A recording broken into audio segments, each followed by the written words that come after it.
you my provider. You are. You're my provider. You my provider. Yeah, you will be content in every circumstance. Yeah, yeah, yeah, yeah. Everything with you. Happy Tuesday. If you are here, let me know you're here. Drop your name or something in the comments. For those who may not know me, many of you I know already do, but I have been seeing some new names and some new followers. So let me introduce myself. My name is Elise. I'm the founder of Parenting for the Culture, and you are officially tuned in to Growing in Gentleness, a weekly conversation for the gentle and not so gentle parent or caregiver. So welcome. If you are here live, let me know. Say your name. If you're catching a replay, hashtag replay, so I know you caught it later. But either way, welcome. So glad you are here. Not gonna be on here too long today. We're gonna jump in and just kind of share a little bit of some just kind of expound, I guess, actually a little bit on some things that I recently shared. And so, yeah, we're going to jump right into it. And so, if you have seen my post, I shared recently about some trainings that have taken place for some educators. Shout out to all the educators who are either officially back or headed back to school. It is such an honor. Oh, I love connecting with educators. For those who know my background, being in education for many years, had the opportunity to serve as a school social worker, and it was just such a significant part of my journey that I'm so grateful for. So anytime I'm able to link up with other educators and just support them in their journey, like, it's so beautiful and it's so amazing, because the reality is, like, there are so many similarities between teaching and parenting, and so they really go hand in hand. So anytime I'm able to link up with educators and support them to really shift from coercion to connection, like, I love it. I absolutely love it. So had the opportunity to share with some educators recently, and that particular training was on de-escalation. So when we talk about de-escalation, as I'm sure many of us already know, right? Just in general, to de-escalate a situation, means to lower the intensity of the situation or the person, right? But one thing I really challenge the educators to consider, and I want to do the same for my parents or caregivers who are listening, I want us to remember, okay, that yes, again, de-escalation is about lowering the intensity of a situation or a person, but de-escalation is also, if we're going to talk about de-escalation, we have to name that it is first mindset, then skill set. Somebody said it in the chat for me. Mindset. So I say mindset in the chat, because de-escalation, it is first mindset, then skill set. And that's a big deal. Listen, don't sweep that under the rug. Okay, that is a big deal. How we view a situation, the narrative we're telling ourselves in that moment, and so we're able to do that in that training. We did some mindset work and just kind of unpacked some of those narratives that we hold on to, whether they were narratives from our own childhood. Because here's the thing, you guys, and let me just say, shout out to the educators who are willing to do the work, because this is truly a work of hearts. Like, to be a real legit, like, about that life type of educator, like, it is truly a work of heart. And so we were able to unpack how the reality is your childhood can show up in your classroom. But when I tell y'all, those educators did the work, like, there's a whole other conversation though, but they did the work. We talked about mindset, again, how de-escalation is first mindset, then skill set, because if we're not careful, we will be responding to that narrative in our mind instead of the child in our face. That narrative that says, oh, I'm being disrespected, or I'm not good enough, or they're not honoring me. Like, we'll be responding to that narrative in our mind that may have nothing to do with the situation, instead of the child in our face. And so we did some of that work. We did some of the mindset work, and then we went into the skill set work. And one thing I shared with the educators, I want to kind of just throw a little bit out today in this space as well. I shared with them a framework that I created that we use to talk about how will we stay up to par this school year when it comes to de-escalation. How will we stay up to par to make sure we're supporting students and meeting those needs while making sure we're not neglecting ours either. Okay. And so in that framework, one part of that, we really dug into this idea of the power of curiosity. It always makes me think about this quote that my husband, shout out Cart Jones, but he said this quote, yeah, he's so smart. And this quote, it just won't leave me alone. Like I'm using it, you know what I'm saying, in trainings and presentations, and I'm reminding myself in my own parenting journey. But he said, Elise, I'm gonna say it. That's not the quote. Let me say the quote correctly. But he said, Elise, excuse me. He said, it is impossible to be curious and offended at the same time. Yeah, that is so good. He said it is impossible to be curious and offended at the same time.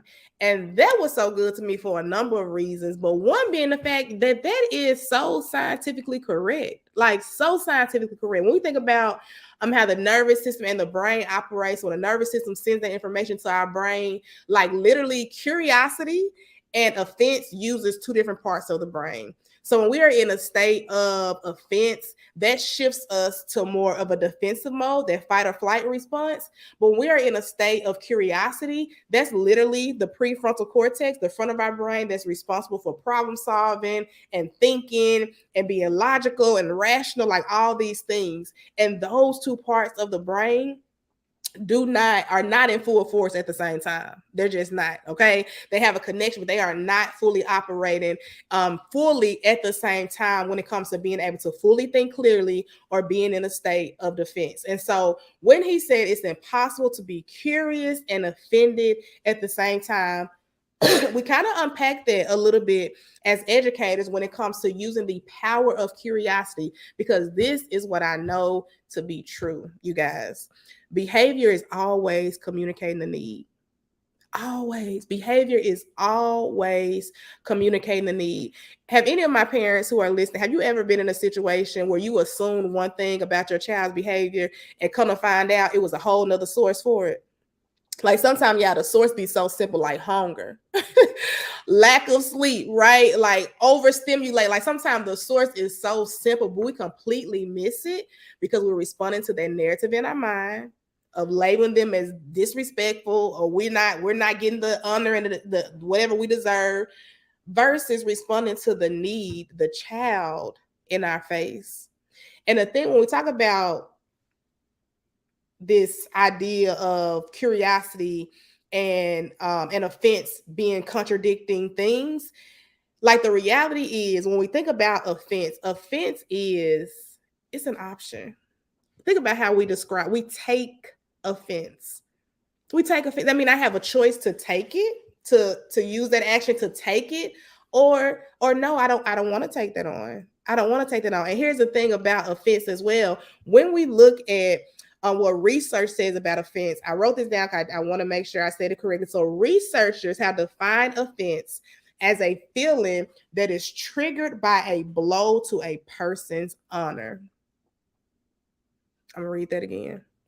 Researchers have defined offense as a feeling that is triggered by a blow to a person's honor. So what does that mean? That narrative in our mind is saying, I'm being disrespected, how I should be viewed in this moment. They're not doing that, so I'm offended. So it's a blow to our honor. And so we respond to that narrative in our mind instead of the child in our face. But let me tell you this, parents, the most simple way I can put this is curiosity, the power of curiosity. It is a whole parent hack that gets us out of our head and makes us present to meet the need of the child in front of us. And that is a game changer. All right. And so when we talk about this idea of curiosity again, a nail that's also a driving. Behavior is always communicating the needs. So our job as parents, especially when we're starting this new school year, you may be getting some phone calls, like I don't know, different things are happening.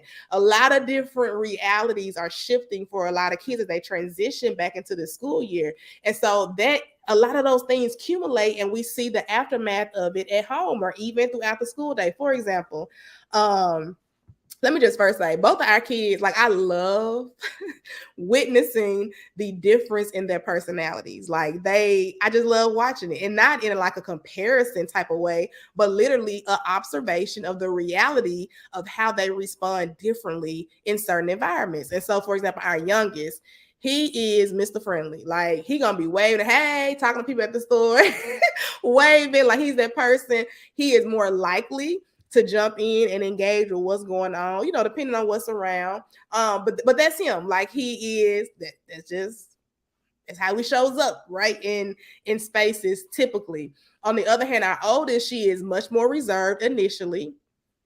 So much personality, but many people unfortunately have not had the privilege to experience that because she likes to watch. She's a watcher, so she's going to get a feel of the room, she's going to get a feel of the people she's around, and she may not say nothing to you. Listen, we ain't gonna force it either. Let me listen. I done jumped that hurdle. It used to be like, girl, just talk, let people see it. Baby, you don't want to talk today? All right, we ain't gonna force it. So, teaching, cordial things, but we're just not going to force. We're going to respect the pace that she needs to move as she's observing people and her surroundings. But anywho, I said all that to say this. So as we were transitioning back to school, beautiful transition, great. Like every day has been great. She's excited to go to school. She's at a new school, very new environment, very different from her previous environment in a sense of like size and just a lot of different factors. But anywho, great transition. But I noticed, okay, first week of school, she would get in the car, we unpack her day a little bit, share a few things.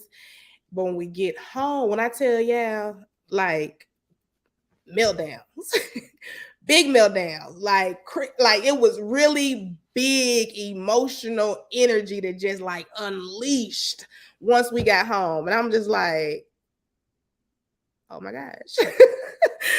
And so first I had to get myself together so I could be present for her, right? Because I could have been in the back of my brain, in the middle of my brain, and been offended on what is happening. Like, why you lashing out like this? Like, when I say like it was big energy, okay? But making the choice to become curious about what I was witnessing, right? Like literally, okay, Elise, let's become curious right now on what is happening. So after, taking the time to embrace her, help her calm down, curiosity allowed me insight into a lot of important factors. Okay, a lot of important factors. Factors like the fact that this is first year, because coming out of pre-K, also even into the summer, like we are pretty consistent with naps around here still. Okay. The reality that naps are no more. Okay, even though she has gone days without naps, we still pretty consistent with naps around here. So we're talking about no nap. Okay.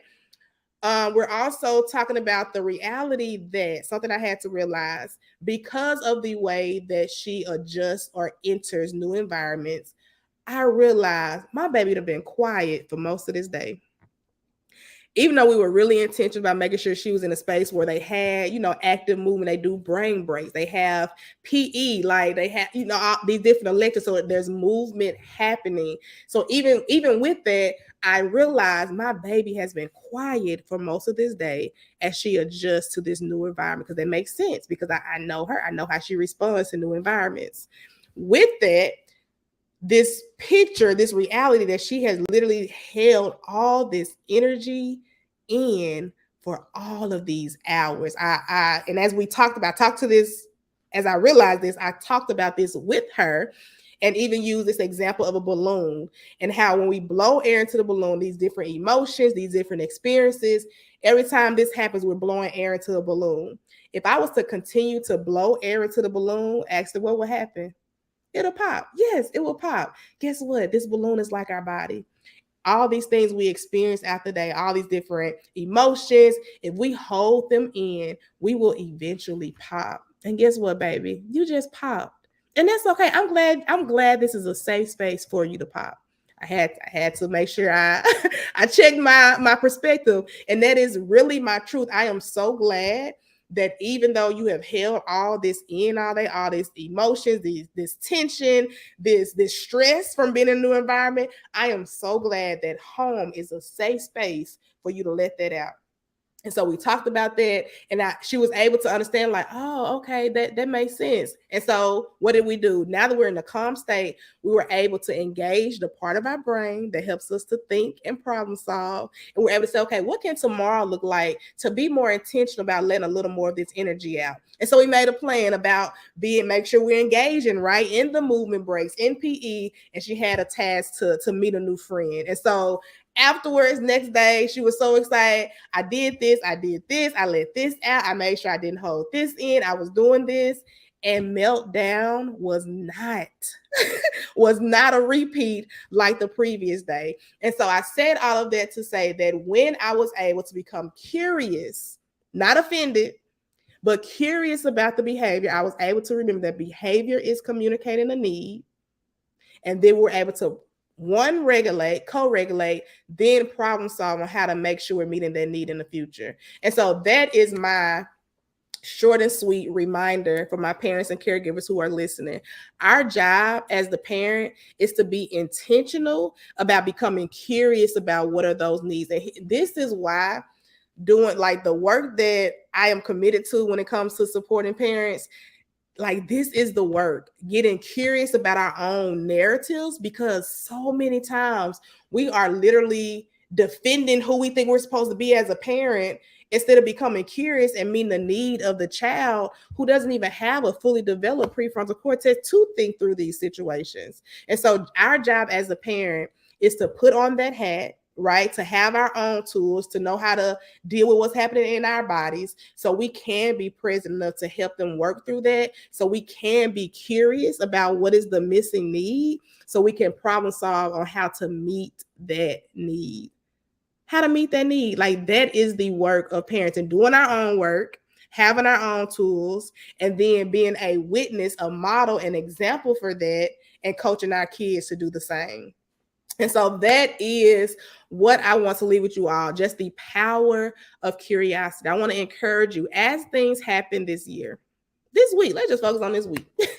As things happen this week, I want us to be intentional about becoming curious, about looking underneath the surface. I think when we talk about emotions like anger, this is always a good reminder, because many people don't realize that anger is actually a secondary emotion. It's secondary, meaning that we see the manifestation of, anger and this behavior, this big energy, but that's not really the issue. It's the things underneath the anger that we need to become curious about and address. When I think about anger, I see like a big iceberg, right? Anger is just the tip that's out the water. But what is beneath?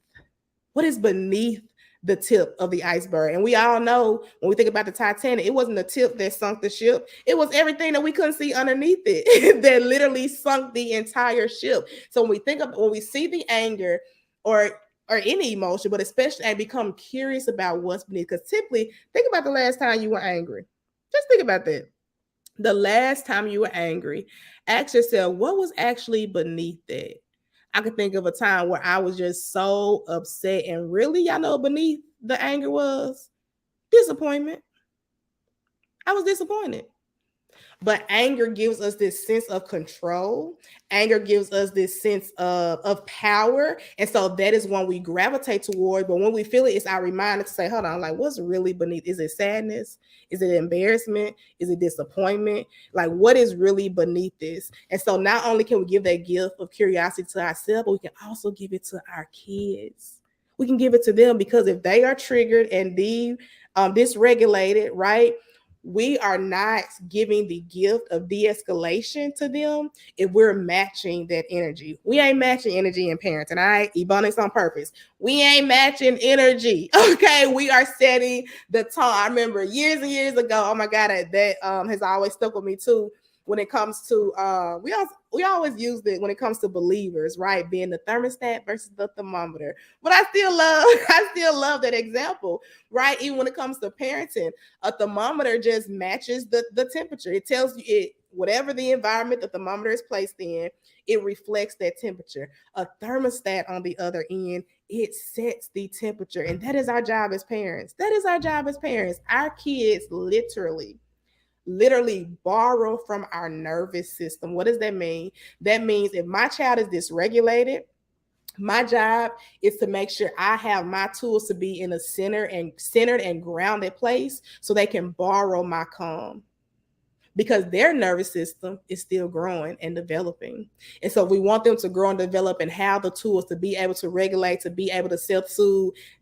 That's not an expectation as while they're young, but as they borrow from my nerves, as they witness my skill set and my tools, now they are being prepared to be able to do that on their own. All right. And so that's what I want to share today. All right. I would love to know if anyone is accepting my challenge for this week to be intentional about curiosity, looking beneath the behavior, reminding ourselves that behavior is always communicating the need, and becoming curious. What is the need in this moment?